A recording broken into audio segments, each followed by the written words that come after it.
Hello and welcome to PM Express. In Akans, they will say, Obi eni mobrimpon washasia. Nobody knows who's going to be that shining or rising star. And every once in a while, every nation has that one person who rises up beyond their family, beyond their country, continent, and indeed becomes a national icon. So once upon a time, there was Kofi Annan, who became such an important figure worldwide. But somehow, as the logic goes, it's during the death that the substance of the person really comes out, and that when they are living and working hard and taking all those decisions, you don't quite see it. I mean, they said, prophets are not glorified in their own hometown. Are we able to break that trend and realize prophets while they are working? Because indeed, to tell you the truth, that yes, we knew Kofi Annan had risen to UN Secretary General. It's a big deal, full stop. But all the lives he saved, all the decisions he took as a Ghanaian, representing the whole world, is now coming to bear. And you look at the state funeral and the people, and the caliber of people who traveled to Ghana to honor him, tells you that, there was more than, we just saw, or more than what met the eye. And that's what we're here to discuss this evening. We've heard that, he's now ranking within Nkrumah and the Mandelas, that sort of caliber. And then we want to find out, well, is it up to us or it's up to posterity to decide that, well, he was a rising star or he was not? Those living today say, you know what? Yes, this is a man who you can rank, among the likes of Mandela and Nkrumah. Is that what posterity will say in time? Or maybe we have to put these facts down so posterity will then realize why it is that we think he ranks amongst the top. Well, my name is Annan the fourth, Chief of the Little Republic of Akwamu, Edumasa. And indeed, you know that Kofi Annan has strong Akwamu linkages. So, well, that's my plug-in there. Even though I never met the man when he was alive, he was from Akwamu. When I come back, I am talking to two people who knew him, understood him, and followed his works even more. Don't go away. I'm coming back.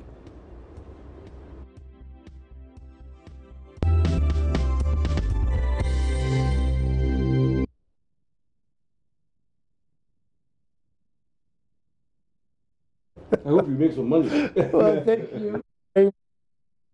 Tells me when they turn the camera on, hey, production, tell me when you come on air, okay? Because I could be talking. Well, thank you very much. But with me in the studio are two very, very important persons, particularly on the subject that we're going to talk about, celebrating Kofi Annan. Busumuru Kofi Annan. Sitting right next to me is Ambassador Patrick Hayford. Now I'll give you a little gist. His Excellency Ambassador Patrick Hayford was the director of the United Nations Office of the Special Advisor on Africa.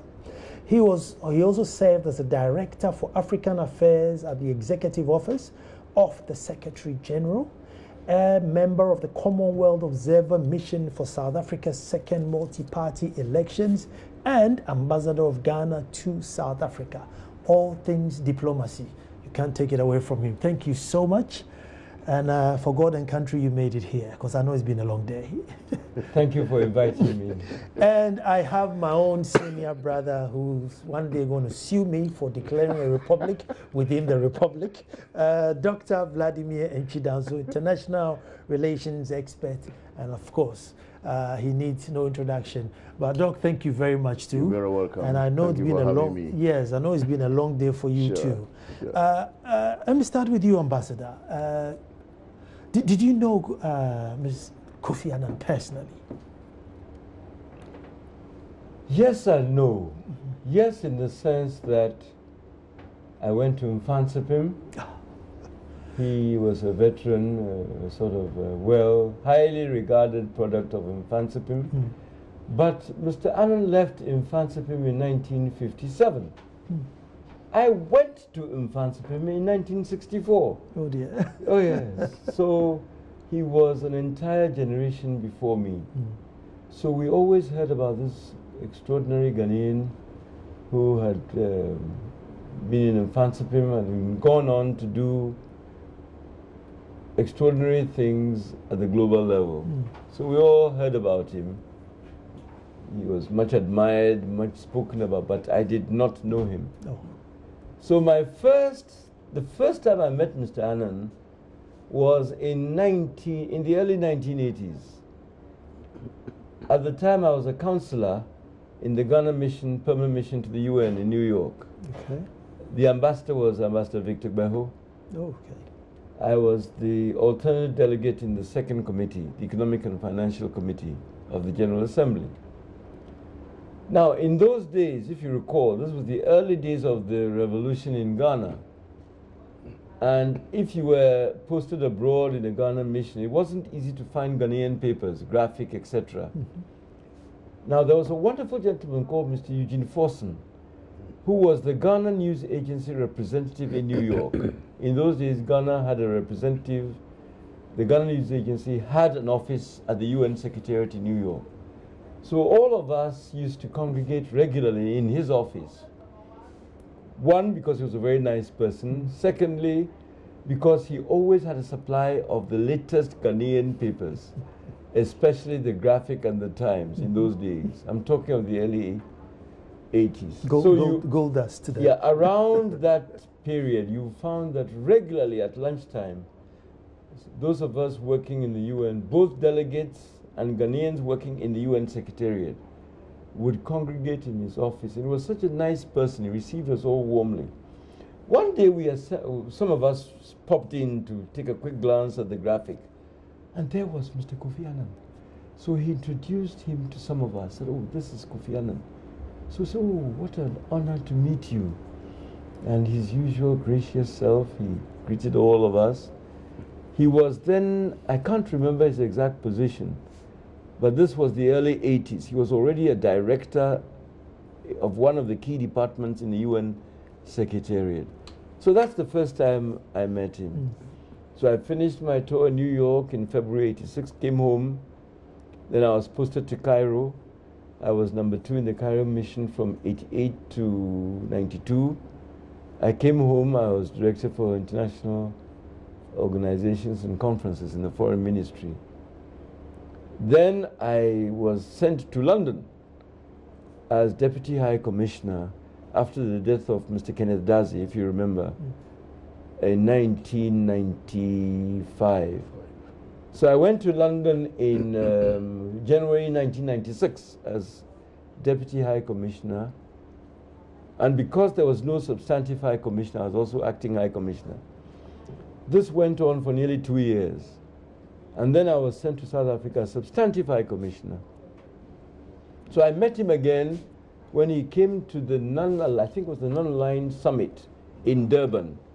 I think it was 1997 or 1990. Yeah, 1997. No, I think it was 1998. So I met him. So at the end of the summit, he was transiting through Joburg. So I went and sat with him, with his son Kojo, as he was waiting to catch his flight back to New York. So we chatted briefly. I was the High Commissioner. I thought it was my duty to sit with the Secretary General of the UN. And it was after that, a little after that, that I ended up working in his office as Director for Regional and African Affairs. So sorry, it's given a long. I wanted to get it right. Yeah. So I went to his office in July '99, and I was there for 6 years. Was he calm off air? Pardon? Was he a calm, person off air? Because this was the remarkable thing about this man. He was always calm. He was always measured and careful in what he said.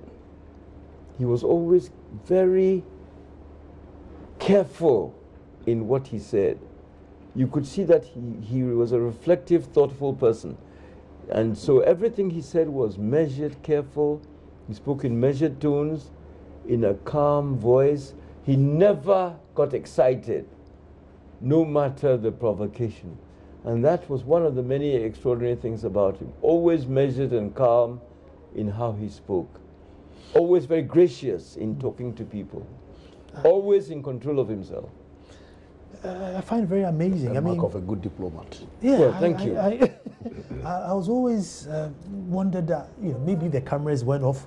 He would fire up a bit. That's what surprised us about him. He He was the same on camera as he was off camera, and that was his genuineness. It wasn't fake. He was calm throughout, and actually, when he was really upset, that's when his voice went lower. He spoke even more softly when he was upset, which is very unusual. Wow. Dr. Nchi, I mean, is it safe to say, look, you can, if there was a book of great men, Nkrumah, Mandela, probably Gandhi, you can safely say, give me a page to write Kofi Annan in there? Come again, if there were... If it was a book of great names, of great men, and okay. there was Nkrumah, there was Gandhi, Mandela, sure. Could you go in there and say, look, give me this book because now we want to put Kofi Annan in there? Certainly yes. You preambled our discussion with some thinking that he could be at par with such great persons, and I think yes, why not? Because yes, if Nkrumah was the torchbearer of the African emancipation and Mandela was somebody who brought calm to South Africa and created a condition for apartheid to die and things like that, then this man has also raised the African ego one way or the other and has been able to redefine global security and peace, And in that manner, you could see that he's just above almost all the secretaries general before him. His demeanor, as we have discussed, created a perception of peace and security, which everybody was trying to strive for. When he really made the world understand that the architecture that was put in place in 1945 no longer can bear the new structure that we have in the world. And therefore, we need to redefine security. It must be collective. It must be development-oriented. The Millennium Development Goals that he brought was part of a redefinition of security. Absolutely. That if you have your human security, who is going to fight? We didn't understand him, but at least the world has accepted that as a norm. And so clearly he stands tall, and he could go down in any of the pages of history of the greatest men that have ever lived on this earth. Ambassador, for the seventh, he was the seventh Secretary General to the United Nations. Is it just because of his skin color, or it went deeper? Why does he seem to be, different from the others? Let me quote from his own autobiography. Yeah. Now here he's talking about his dad, and I quote, "To him, there was no contradiction in being African in identity and European in outlook, a nationalist as well as a traditionalist, a proponent of political change and an upholder of those values of respect, dignity, discipline, and hard work that had sustained his own life and career." Now this is very important. That's the kind of home he came from. African in identity, and very proud of it, but European in outlook. So Mr. Kofi Annan was a global citizen. He was comfortable everywhere. And I always like to say he didn't do race. He was not waving the black thing, in everybody's face. He knew who he was. He knew where he came from. He was confident, articulate, focused on his mission as Secretary General of the UN. And that's what struck a chord so widely. He was a dignified, calm, well-spoken, thoughtful African. I emphasize African. And very proud of his African identity, but he didn't wave it as a flag. I'm sorry to say, as some people try to do. He didn't need to do that. He had the self-confidence. But he was also a global citizen. And so he was a blend of the two, African in identity, global, international in outlook. That was one of his strengths. I don't know if I'm making any sense. No, well, as a footnote, what I would add is this, that he didn't need, as H.E. has said, he didn't need to show some kind of the use of his Africanness as a weapon for or against anybody. Thank you. Well put.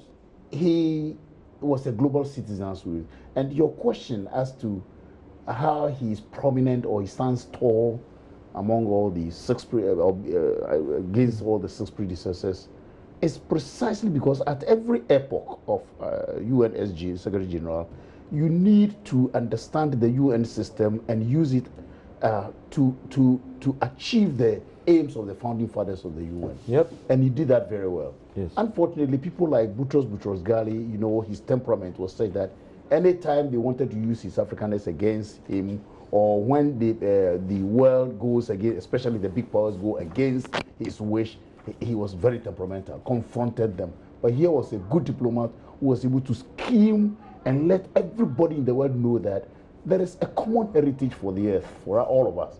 There is something we all are aspiring towards. Can't we have it for both black and white and green? And that makes Kofi Annan different. Going to Iraq, he was able to tell the Americans in good terms, in good tones, look, in international law, this is illegal. I beg you. I mean, you can't go. Let me solve it for you. He went there twice in a way to postpone Bush's anxiety to go there. At the day that Bush wanted to strike, Kofi Annan was there.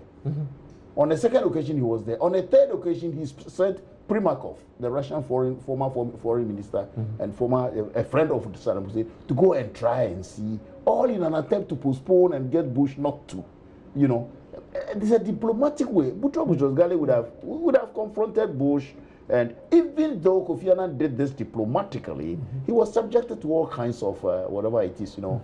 So he stands tall, using the office, the good office of the SG for global peace, and understanding that the global architecture we put in place for peace and security in 1945 no longer could hold.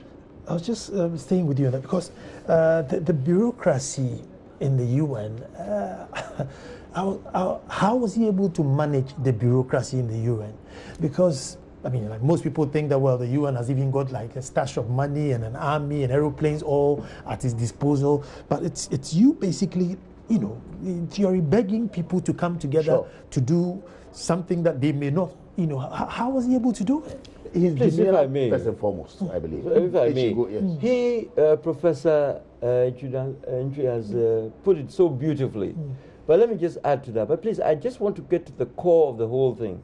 Again, in his own autobiography, Interventions, he says, and again I quote, his father, H.R., and I quote, refused to choose between radical change and the status quo. I'm quoting his own words. Okay. He refused to choose between traditional and modern, tribal and national, Fanti and Ashanti, African and European. Instead, and I'm quoting Kofi Annan's words, he insisted that the only sustainable kind of change towards self-government was one that would honor the proud heritage of Ghana's people and ensure a balanced society.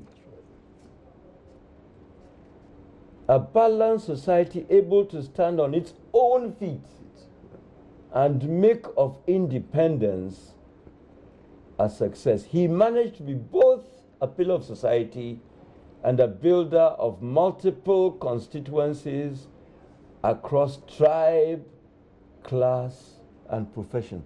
This was Kofi Annan's father. And there was a lot of the father in Kofi Annan. And to understand him, you have to understand this wonderful father who was the first African manager in UAC, later Unilever. A strict, tough man, a disciplinarian who brooked no nonsense of any shape or form. That was Kofi Annan's father. That's the home he grew up in. And part of his eloquence and mastery of presentation was he grew up in a home where his father was a traditional Ashanti leader, close to Bafo Akutu, close to Otumfuo Ajimamprempe. So he grew up in a home where he was used to see his father litigate disputes. So he learned how to speak with decorum, with good grace, how to weigh issues.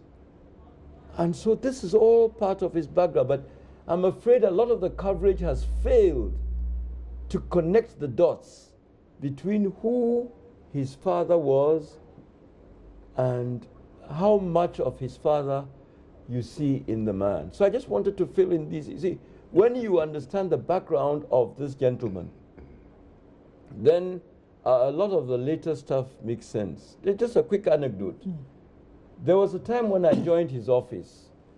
He had as usual, a very hectic day of dozens of phone calls, meetings, etc. Then in the evening, he went with his beautiful wife, Nan, dancing in Manhattan. He went to a ball hosted by the Great and the Good in New York. So they were dancing the waltz and the foxtrot, etc. So afterwards, an American businessman who I will not name was so stunned to see this African. I believe it wasn't Trump. It was not Trump. Let me make that. It was not Donald Trump. Disclaimer. Yes. Called Mr. Annan's office asking if there was anybody who could explain the background of this man. So they said, oh yes, there's a Ghanaian in his team.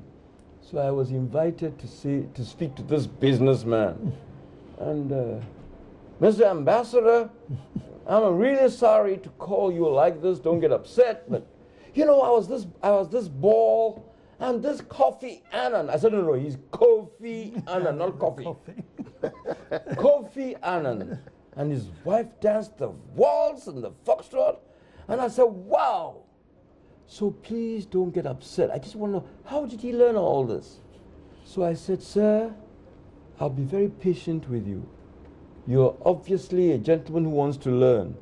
Mr. Kofi Annan grew up in a home where they had servants with gloves serving a table, and they ate with knives and forks. They knew the difference between the various forks and knives. The dessert forks and the main dish forks. And they had balls in their home where Africans of quality came and danced the foxtrot and the waltz. He said, really? I said, really? Absolutely true. So he said, Ambassador, thank you so much. You've enlightened me. And you know what I told him? He said, our job is to shed light where there's darkness. But you see, Nana, more importantly, Kofi Annan grew from the system. You talked about bureaucracy and how he was able to walk the mines within the United Nations system. The man grew up within the system.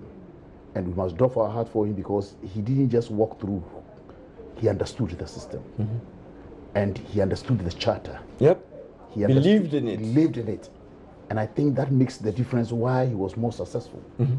Not in achieving what the founding fathers wanted us to achieve, but be able to navigate the dirty waters of the murky waters of the UN. Well said, well said, well said. And I believe that made him succeed. Yes. And his own personal demeanor, the attributes that the HE is recounting, clearly allowed him to be able to be that best diplomat who understood the system, knew the bad contours of the system, and was able to navigate them very well.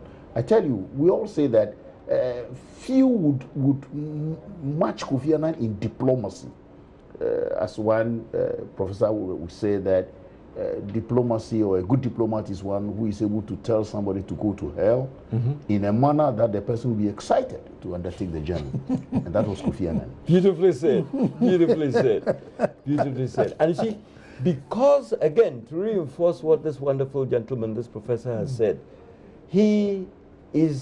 there are only two human beings who started from the bottom in the UN senior hierarchy and rose to the very top. They're two, and ironically, they both happen to be Ghanaians.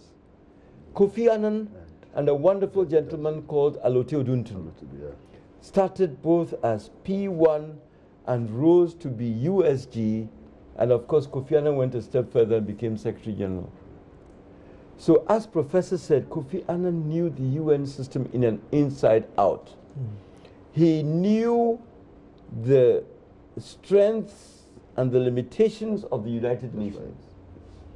As Secretary General, he understood that he was more secretary than general.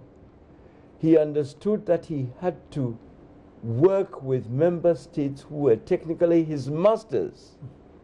He had to take their orders. That's right. Now, his skill was that he succeeded in bringing member states to endorse, accept, and follow an agenda which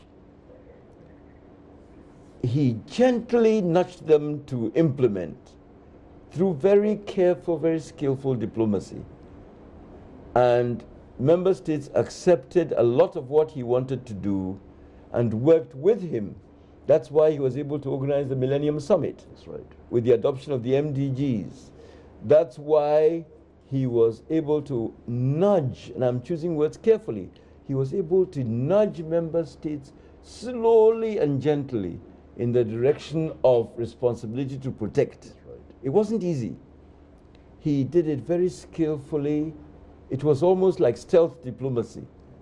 But he had helped to move this very delicate agenda to the center of the global political agenda. And now the principle of responsibility to protect is still a work in progress, Yes. but it's come a long way through the careful, skillful diplomacy of Kofi Annan. I'm going to take a quick break, and then when I come back, I want to find out, have we done enough, or could we have done more to honor this man? Don't go away. Well, thank you very much for staying and celebrating the great, great Kofi Annan, who indeed made Ghana proud, the black race proud, Africa proud, and tell me what, even the whole world has plugged into an aspect of him and enjoying it. But we have some lovely still pictures to show you, so we'll be flashing up on the screen as you listen to commentary. But in studio, let me find out from Dr. Vladimir if we did enough or we could have done more. Well, this question is a little, I don't know how to put it, because normally honoring a person is not a one-day job. So what we have done is to show, and we have shown to the whole world how much we revere the man, how much we love him, and that kind of thing. I think several other things would follow. It wouldn't surprise me if you would see taxi drivers and everybody carrying the picture and whatnot and whatnot. Look at Kwame Nkrumah. Was everybody, Nkrumah, those who hated him would want to be associated with his name, even up till now. There was a time I was to give a paper at the British Council, and I intentionally titled my paper "The Power of His Absence." I mean, about Nkrumah. That it is when he was dead that his power, So yes, now that Kofi Annan is gone, we have done well, and I believe, I don't know what government's intentions are, but there is a possibility that other monuments are going to come up in his name, to honor his name, streets, monuments, schools, whatever it is, and other ordinary persons would want to also honor him in their own way. So I wouldn't say we have done enough. We are yet to do more, and I believe that more is going to come. Ambassador, as far as the organization, I mean, from the TV, we thought it was absolutely marvelous. But you were on the ground. Did everything go well, befitting enough? By God's amazing grace and favor, if you take the big picture, everything went well. Of course, in an exercise of this magnitude, there were occasional glitches here and there. But please, here, I want to pay a special tribute to a wonderful man called Ambassador Annan Keto. Yeah. No relative of Yeah. Kofi Annan, Yeah. but a very, very close friend. Yes. And by the way, one of the executors of his will. Yes.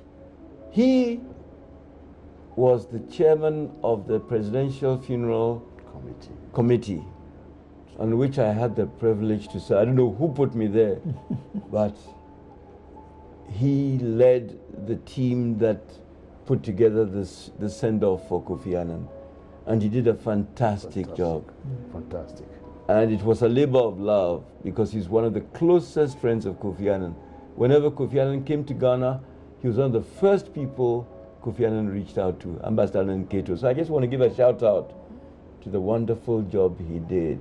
Let me add a footnote that Ambassador Keto is one of the most revered ambassadors, past ambassadors of this country. Absolutely. He has a certain look.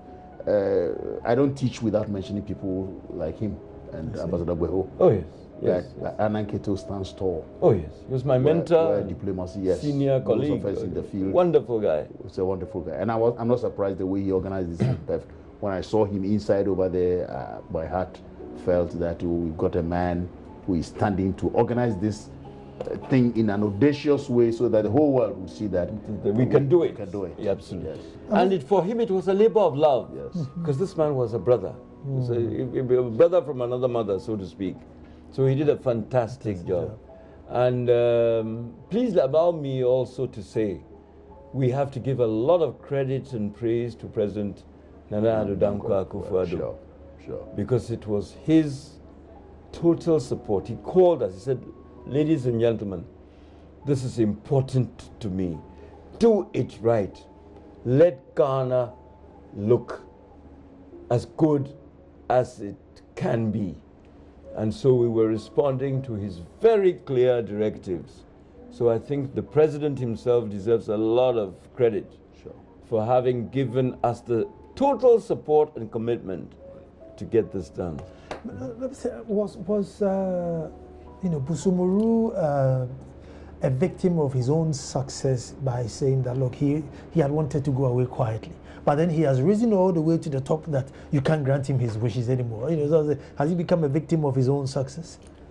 With regards to, we are told that his wishes were, look, send me away quietly, no fuss. But then we are thinking, no way. At that top, there should be a lot of fuss in your sending But off. we sent him away quietly, no fuss. Prof is right. Now, this was magnificent, but it was a lot, it was significantly scaled down. Let me choose my words carefully. If we had had our way, we would have had an almighty Ghanaian African bash to celebrate. We would have sent his mortal remains through every town, village, and every part of Ghana. But he wanted to go quietly. Yes. So we came as close to meeting his wishes as possible as we could, while celebrating and honoring his wonderful life. We struck a balance. Yeah, what I was alluding to is that, look, he wrote, send him quietly. Yeah. The quietly means not beyond some expectations. Yeah. But he, as a figure, has a certain limit. Yeah. And I think we fulfilled that limit. So it was still quiet. So for his limit, this is the quietest. This professor is so eloquent. He's so eloquent. Well, the quietest. that's what we expect from a professor. Yeah. This is the quietest he can achieve. I know he has so many attributes. Yeah. You take Nkrumah and, as soon as you mention Nkrumah, well, he got independence for Ghana. Even though he did so many things, but the first thing that comes to mind is that he got independence for us. So when we say Kofi Annan, where do we... Sorry, I have to stop you there. Yeah.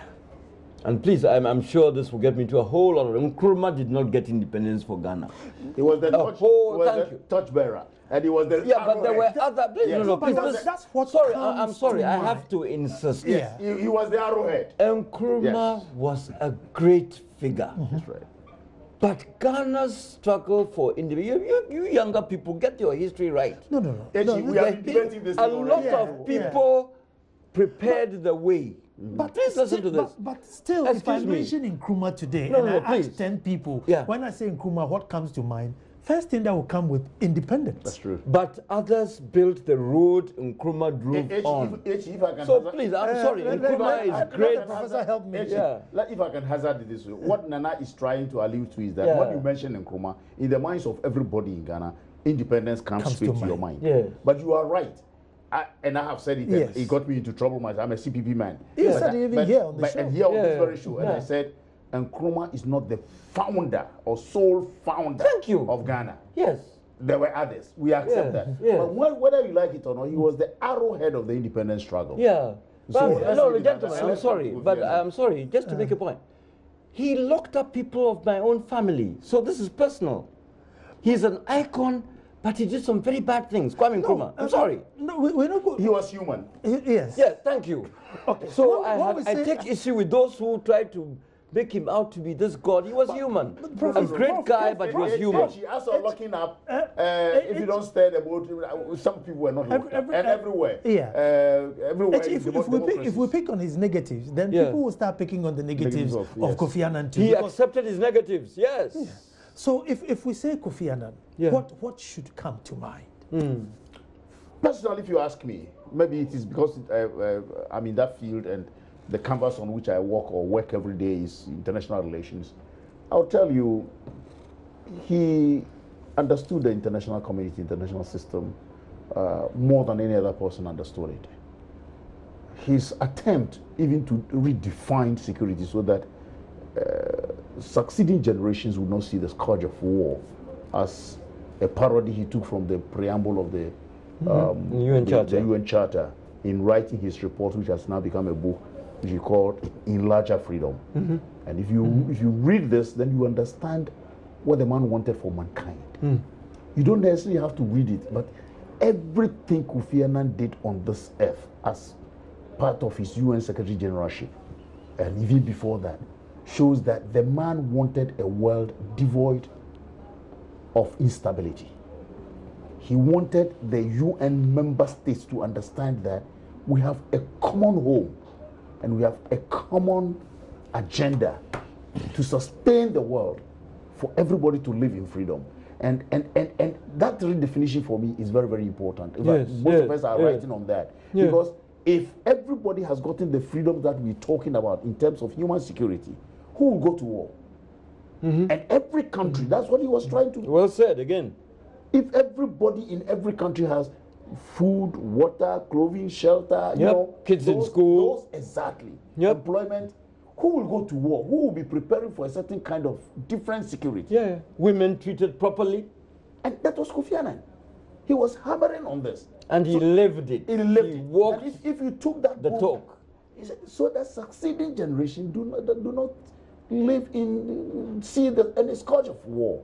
And for me, that has now redirected the world onto something, even though the big players are still realist in their thinking, state-centric. But he has redirected the world onto something by bringing in the Millennium Development Goals. Now we are talking about Sustainable Development Goals, the R2P, all those things that make the world click. He has set us on a certain trail. We'll never go away from that trail. And it's the only way to sustain the planet. It is the only way. And he has set the trail. Ambassador, so what should come to mind, diplomacy or world peace? What's that one thing? I know it's very difficult. And No, Nana, the two, sorry. Please, Professor, please go ahead. You are so eloquent. Diplomacy. You can't talk of world peace without Diplomacy, exactly. the canvas on which you can draw world peace is diplomacy, It's diplomatic, nothing else. yep. Even though, to the extent that we in the field always say that war is a continuation of diplomacy. Yes. I believe it was the famous Secretary General Dag Hammarskjöld who said that the United Nations was not created to take mankind to heaven. It was created to prevent mankind from going to hell. That's right. Now, one of the great achievements of Kofi Annan, was that he gave substance and meaning to the words in the preamble of the Charter. We, the peoples of the world, determined to save mankind from the scourge of war, which he gave meaning to that. What did he do? Again, very skillfully, very deliberately, very carefully, he created space for civil society within the UN. The UN is first and foremost an organization of sovereign nation states, states that guard their prerogatives so fiercely. But he skillfully created space for civil society, women's groups, youth groups, communities of faith, etc., business. He said, look, many of the world's problems, if you want to solve them, you need to bring the private sector to the table. So he created the Global Compact to bring business into the tent. So he created space for civil society to participate effectively in the UN. This is one of his lasting legacies. So today, you have the dialogue of civilizations, Muslim, Christian, Buddhist, Hindu. He created space for all the great communities of faith to talk to each other. And you know what? They discovered that they have certain basic principles in common. So we shouldn't be fighting each other in the communities of faith, because we share certain fundamentals in common. Kofi Annan created that space for communities of faith. Let me take a last quick break, and then when we come back, going forward, apart from memorial lectures, what other thing can we do so that all of us, because when you have the lectures, it's only the elites and those who can really understand big grammar who plug into. But to get the taxi driver to inspire their sons and daughters to be Kofi Annan, there should be something that we all plug into. What can that thing be?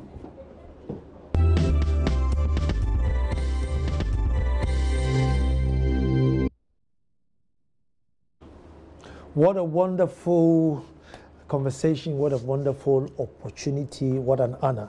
But with my last minute, I'll just split it in half, and I'll start with His Excellency Ambassador Patrick Hayford. What can we do other than, bourgeois lectures, so that everybody can seem to plug into it? Because these are the things that inspire citizens to aim higher. Sir, Ghana is a young country. Yeah. More than half our population are under the age of 25, I believe. Let's create Kofi Annan clubs in schools. Let our kids, the younger generation, and I mean really younger generation, kids, learn about this wonderful man, his life, what he tried to stand for, what he fought for. That will be one of the greatest legacies. And so let's create Kofi Annan clubs in high schools, JSS, SSS, whatever, SS, whatever, at all levels, where they learn about him, what he tried to achieve, the wonderful legacy he has left of integrity, decency, respect for human rights, belief in the four freedoms, the fundamental, freedom from fear, freedom to worship, freedom from want, and freedom of speech. He believed passionately in these things and fought for them. So let's enshrine them, make our democracy work, deal with corruption, mismanagement. Doc, there were people who aspired to be like Malcolm X, Martin Luther King. Should we have debate clubs, plays, and probably movies to get people to also want to have that calm demeanor like Kofi Annan? Sure. I mean, when I was young and people were talking about Nkrumah, I always wanted to be like Nkrumah, kind of. And so we should inspire. I think I support Ichi in what he's trying to say by saying that we should live or relive Kofi Annan in schools, everywhere, the media. We should pick it up and make sure that those virtues that he stood for live in us. We have our democracy, but I tell you that our democracy is now built on some hazy, whatever it is, people, there's so much indiscipline in the country, so much corruption, so much kind of misgovernance and things like that. But if we want to spread the virtues that Kofi Annan wanted to live for in the minds of people, our unity will be assured. And I believe that many more Kofi Annans will come out of such discussions and such things that we put across. Well, I think I'll throw this challenge to the president, that maybe in his tenure there should be a movie on Nkrumah, on JB Dankwa, on Pawili. Find some spare millions from somewhere, give it to good film writers to produce movies. Because it's a shame that till date, all these great men and not even a single movie or play. Absolutely. And I find it very amazing. And I think we owe it to them to have good, film writers to tell us stories about our great men. And indeed, one about Busumuru, so that people who watch will be really, really inspired. So, Mr. President, I think you add one to your basket. I know it's already full, but it won't hurt. Sorry. I completely disagree with you. This has nothing to do with the president. Creative people should do it. Funding. Private enterprise funding. should do it, not government money. No, not money. But Not with government, support. please. When government The gives private sector. This is not the president's yes, business. I I'm agree sorry. with you, the private sector, the media, and that. But if if a government shows leadership and shows concern for such a thing, Yeah. they will pick up. Well, all too soon. I always give you the number before I go. It's 024-366-2001. 024-366-2001. And it's Tanti's Fashions. They give me my shirts for the show. So give them a call and get yourself a nice shirt for yourself. But I want to say thank you so much for my guest tonight who made it today. Thank you so much. And to you at home, I always say we'll be back to do this all over again. Well, on Friday, tune in and watch an interaction with Ezenato Rollins.